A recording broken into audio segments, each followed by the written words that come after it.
Olá a todas e todos, sejam muito bem-vindos. Essa é mais uma aula do Projeto Escola Segura. Eu sou o Samuel, eu sou aluno do 5º ano de Medicina da UFMS aqui em Três Lagoas. E hoje eu e o Pedro vamos falar com vocês sobre engasgo, parada cardiorrespiratória e caixa de primeiros socorros. Mas antes da gente começar, lembrem-se que o chat está aqui para que vocês façam perguntas, tirem todas as dúvidas. Eu e o Pedro estaremos aqui para responder a todas elas. E quem não estiver assistindo essa aula ao vivo, estiver assistindo depois, pode mandar as dúvidas lá no grupo do WhatsApp, tá bom? Vamos começar. Kit de primeiros socorros. Afinal de contas, o que é um kit de primeiros socorros? Bom, ele é um compilado de materiais que são necessários ao atendimento rápido a uma vítima de urgência não complicada. Como assim? São materiais que a gente vai usar para atender imediatamente a um paciente que não corre risco de morrer. O que a gente precisa saber sobre esse kit? Bom, ele deve ficar no local de fácil acesso. Fácil acesso a quem? A vocês, funcionários da SEI. A criança, os alunos, é melhor que não tenham acesso a isso. Toda a equipe deve saber o que esse kit contém e como utilizar esses materiais. É importante também que a embalagem seja resistente, seja impermeável e chamativa identificada. Por que chamativa? Porque a gente, já por imaginário popular, associa sempre o kit de primeiros socorros a uma caixa vermelha, ou então uma caixa branca com uma cruz vermelha. Isso é extremamente importante para que a gente identifique rapidamente e haja rapidamente. Gente, o que precisa conter nesse kit? Aqui é bastante complicado porque é muito individualizado. Então, cada instituição precisaria de um kit ideal, por assim dizer. Então, se vocês forem pesquisar isso, vocês vão ver que há bastante diferença no que se encontra por aí. A gente montou aqui um kit que a gente acha o ideal para uma instituição de ensino. Então, vamos lá. 2 pares de luva descartáveis. Lembrando que luva, gente, é sempre importante para a proteção do paciente e para nossa própria proteção, né? 2 frascos de soro fisiológico 0,9%. A gente vai ver lá nas aulas de trauma, nas aulas de ferimento, para que a gente vai usar esse soro. Álcool 70%. Soro de reidratação oral, que, gente, é um saquinho com soro em pó.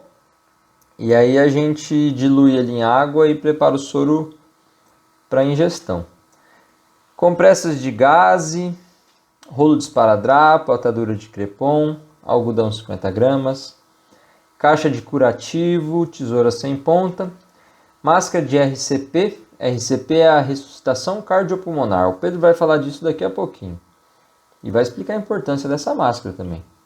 E termômetro, né, gente? Tendo em vista que febre, né? Essa elevação de temperatura é algo muito corriqueiro dentre as crianças. E a gente só vai conseguir dizer que é febre mesmo se a gente tiver um termômetro para medir. Importante, gente, que a gente tenha nessa caixa a lista de endereços e telefones dos hospitais e serviços de atendimento mais próximos. Por quê? Porque é impossível a gente decorar tudo. Então, quantas vezes a gente já não confundiu o número do SAMU, o 92, com o do Corpo de Bombeiros, o 93? Esse é um tipo de coisa que pode acontecer, então é importante que a gente tenha essa lista de telefones e endereços ali. Importante também organizar os materiais mais pesados para baixo, os materiais mais leves e os de uso mais frequente por cima. Passando então para engasgo, o que é engasgo? Engasgo, gente, é qualquer bloqueio da traqueia. O que é a traqueia? A traqueia é um tubo cartilaginoso que liga nossas vias aéreas superiores aos nossos pulmões. Então, qualquer bloqueio dessa traqueia é um engasgo. Pode ser por um objeto estranho, a gente sabe que as crianças têm por costume colocar muitas coisas na boca. Por vômito ou até mesmo por sangue, né? Uma criança que caiu, quebrou o dente, às vezes engasga com o dente e também pode engasgar com o sangue. É importante a gente diferenciar porque esse bloqueio ele pode ser parcial ou total. Sendo parcial, ele leva a um engasgo parcial, e sendo total, leva um engasgo total. Há uma diferença nesses 2 pacientes, nessas 2 vítimas. A gente vai ver que o engasgo parcial, a gente tem uma criança que fica ofegante, respirando muito rápido. É uma criança que fica agitada. Por quê? Porque está faltando oxigênio, o que a gente chama de hipóxia. Então ela fica muito agitada e começa a respirar rápido. Às vezes uma respiração até um pouco superficial, não é aquela respiração profunda. Acho que todo mundo aqui já deve ter se engasgado e ficar tentando puxar o ar e não conseguir. É exatamente isso que a criança vai ter. Ela vai ter tosse, que é uma resposta natural para tentar expelir esse corpo estranho, e vai chorar. Como a gente procede nesse caso? Primeiramente, se acalma. Em todo acidente, em toda emergência, urgência, a gente precisa, primeiro de tudo, manter a calma. Nós que somos os profissionais treinados, e eu incluo vocês aqui com esse treinamento, a gente tem em nossa cabeça tudo que a gente precisa fazer.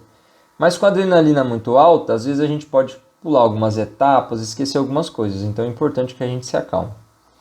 No caso do engasgo parcial, a gente segura o bebê no colo, com o rosto virado para a gente. Não tenta de forma alguma retirar esse objeto estranho, ou com o dedo, ou com pinça, porque a gente pode jogar esse objeto mais profundo. Ou então, por exemplo, no caso de uma moeda, se essa moeda está assim, a gente na tentativa de tirar pode levar a um engasgo total, justamente tentando melhorar a situação. Então, não tentar retirar o objeto. E não sacudir a criança, pelo mesmo motivo. Ligar para o SAMU 192 ou para os bombeiros 193 imediatamente. Lembrando aqui que bombeiros, gente, eles atendem a situações em que ocorreu um acidente e a vítima ficou presa nas ferragens. Os bombeiros é que têm o equipamento necessário para tirar essa vítima das ferragens. Ou então em casos em que o pessoal do SAMU corre risco a prestar atendimento. Então, um desmoronamento, um desabamento. Nesses tipos de atendimento, os bombeiros se fazem presentes.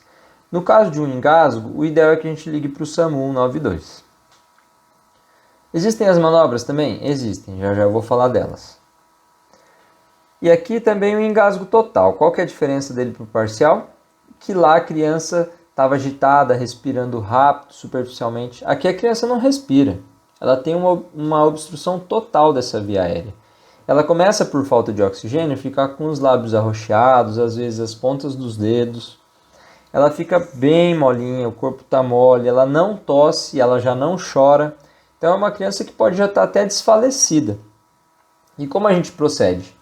Lembrando, antes de tudo, se acalme e ligue imediatamente para o SAMU 192.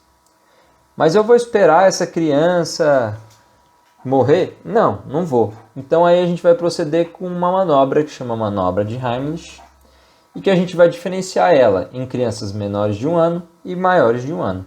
Isso se essas crianças estiverem conscientes, tá bom? Então, gente, aqui vocês estão vendo a imagem, mas eu vou demonstrar para vocês no modelo, porque eu acho que fica melhor. Então eu vou aumentar a minha câmera aqui para que vocês possam ver. Você sabe o que fazer quando sua criança se engasga? Primeiro, mantenha a calma para prestar primeiros socorros. Observe os sinais de engasgamento na criança, que são boca azulada, dificuldade respiratória e tosse silenciosa. Caso a criança esteja tossindo, deixe-a tossir, porque naturalmente ela se desengasgará. Caso apresente esses sinais que eu falei, segure a criança dessa forma, com firmeza, porém sem lesionar os olhos, a boca ou causar enforcamento. Segure dessa forma, vire a criança em direção ao chão, mantendo a cabeça sempre assim inclinada para usar a força da gravidade a favor do desengasgo. E entre os ossos das costas, nesse meio aqui, bata com força com o calcanhar da mão dessa forma, 5 vezes. 1, 2, 3, 4, 5. Vire então a criança, observando se tem alimento ou objeto que estava engasgando na boca. Caso ela não tenha apresentado desengasgo, continue esse procedimento olhando. Entre os mamilos existe um osso. No meio desse osso é que nós vamos pressionar com esses 2 dedos para continuar a manobra do desengasgo. Pressione mantendo a cabeça da criança ainda em direção ao chão, dessa forma, também 5 vezes. 1, 2, 3, 4, 5. E continue a manobra até que você observe choro, sinais de que o objeto saiu e respiração normal. Essa é a manobra, gente, numa criança menor de 1 ano. Numa criança maior de 1 ano, como é que a gente faz? Vou demonstrar para vocês também agora. Caso a criança seja um pouco maior como essa e não houver possibilidade de pegá-la e virar em direção ao chão pelo peso da criança ou pelo tamanho dela, segure a criança, abaixe, ajoelhe-se para que você fique mais ou menos do tamanho dela, localize o umbigo, vire a mão como num copinho, achando a boca do estômago e pressione com força suficiente para catapultar o objeto ou o alimento para fora da boca da criança. Haja dessa forma até que você perceba sinais de desengasgo, que a criança vai falar com você, vai voltar a tossir, vai chorar, vai fazer sons. Caso nenhuma dessas manobras seja efetiva, a criança perderá o nível de consciência por falta de respiração. Pode levar a uma parada cardiorrespiratória. Veja, portanto, as orientações no próximo procedimento sobre parada cardiorrespiratória. Bom, pessoal, sobre engasgo é isso. Agora eu passo a palavra para o Pedro. Oi, pessoal, tudo bem? Meu nome é Pedro Henrique, eu sou aluno do 5º ano do curso de Medicina, Campus Três Lagoas, e hoje eu estou aqui para falar com vocês um pouquinho sobre o suporte básico de vida em pediatria. O que é isso? Ele inclui um conjunto de avaliação seguido de ações com o objetivo de promover uma boa circulação a uma criança que está em uma parada cardiorrespiratória. Então, é o atendimento inicial prestado por uma pessoa que não é um profissional de saúde, até que a equipe médica especializada, né, que no nosso caso é o SAMU, chegue até a vítima. Então agora vamos começar falando de alguns termos que são essenciais para a nossa aula e nesse contexto. Quais são eles? PCR, o que é? É a parada cardiorrespiratória, que é a interrupção da circulação sanguínea devido à ausência ou à ineficácia da atividade do coração. O nosso coração ele tem uma atividade de bomba, ele tem a função de promover a circulação do sangue pelo corpo. Uma vez que essa atividade não acontece, a criança está numa parada cardiorrespiratória. E diante disso, é necessário a reanimação cardiopulmonar, RCP, que inclui um conjunto de medidas que objetivam evitar ou reverter uma parada cardiorrespiratória. E na PCR, inclui a seguinte sequência: C, de compressões torácicas, A, de abertura da via aérea e B, de boa respiração. Então, como nós podemos observar ou prever que uma criança está em uma parada cardiorrespiratória, uma PCR? Nós vamos nos deparar com uma criança que está desacordada e ao chegar até ela, nós vamos chamar pelo seu nome e nós vamos tocar em seus ombros e ela não vai nos responder. Após isso, nós vamos verificar a respiração. Se a criança não respira, então ela está em uma parada cardiorrespiratória. E por isso é necessário que a gente inicie a reanimação cardiopulmonar pelo CAB. C de compressões torácicas, A de abertura da via aérea e B de ventilação, como a gente vai expandir esse conteúdo adiante. Outro detalhe importante é a diferenciação entre lactentes e crianças. Essa diferença ela não está somente na idade, né, em que lactentes são menores de 1 ano e crianças são maiores de 1 ano até a puberdade. Outro detalhe importante é quanto às ações que nós vamos empregar sobre lactentes e crianças que têm as suas diferenças e nós vamos falar disso. Então vamos lá, vamos para as manobras em si, né, para o suporte básico de vida de fato. Inicialmente temos que avaliar se a vítima se encontra em uma PCR. Como? Nós vamos chegar até a criança e vamos checar o seu nível de consciência, ou seja, nós vamos tocar em seus ombros e chamá-la bem alto. Se ela não responde, então ela está desacordada e nós temos que partir para o próximo passo de avaliação, que é a respiração. Nesse momento, nós podemos ter duas situações. A criança ela está desacordada, ela não nos responde, mas ela respira, ou ela não respira ou tem uma respiração ineficaz. Na primeira situação, onde a criança está desacordada e respira, nós devemos posicioná-la de lado, chamada posição de recuperação, e esperar o serviço médico chegar, né, o SAMU chegar, acompanhando a criança a todo momento. porque ela pode evoluir para uma situação de ausência de respiração. Então nós devemos acompanhá-la. Agora, na segunda situação, onde ela está desacordada e ela não respira ou ela tem uma respiração agonizante, nós devemos inicialmente chamar por ajuda e então iniciar as manobras de reanimação cardiopulmonar. Outro detalhe importante é quanto à segurança do local. Sempre lembrar disso. Nós não devemos nos tornar a próxima vítima e não deixar que outras pessoas se tornem outras vítimas. Então, para isso, devemos garantir que o local é seguro. Por exemplo, né, uma criança que entrou em contato com a rede elétrica, está conectada a ela e está desacordada, nós inicialmente devemos desligar a rede elétrica para depois prestarmos atendimento à criança. Outras situações, a criança está próxima a chamas, a criança está em um local com gases que pode ser combustível para chama ou para intoxicação. Uma criança que passa mal na rua em frente à escola, devemos sempre sinalizar o trânsito para que não aconteça um novo acidente. Próximo passo, chamar ajuda. Então nós verificamos que a criança está desacordada e ela não respira, ou mesmo ela respira, mas está desacordada, sempre chamar por ajuda. Chamar por ajuda no nosso contexto é ligar para o SAMU 192. E uma vez que ligamos para o SAMU, devemos passar informações muito precisas, como a idade da criança, em qual situação ela se encontra, qual o local que ela se encontra, para que o SAMU possa já nos ajudar via telefone e ao mesmo tempo se deslocar até a criança de maneira mais rápida possível. Um outro detalhe importante sobre chamar ajuda é um equipamento que chama desfibrilador externo automático, o DEA. Não é equipamento tão comum no nosso dia a dia, mas em grandes centros pode ser que ele esteja disponível. Ele é um aparelho automático e portátil que inclui pás, onde nós vamos posicionar de acordo com a indicação do próprio aparelho sobre o tórax da criança, e ele vai fazer uma leitura totalmente automática e vai ver se é necessário aplicar o choque.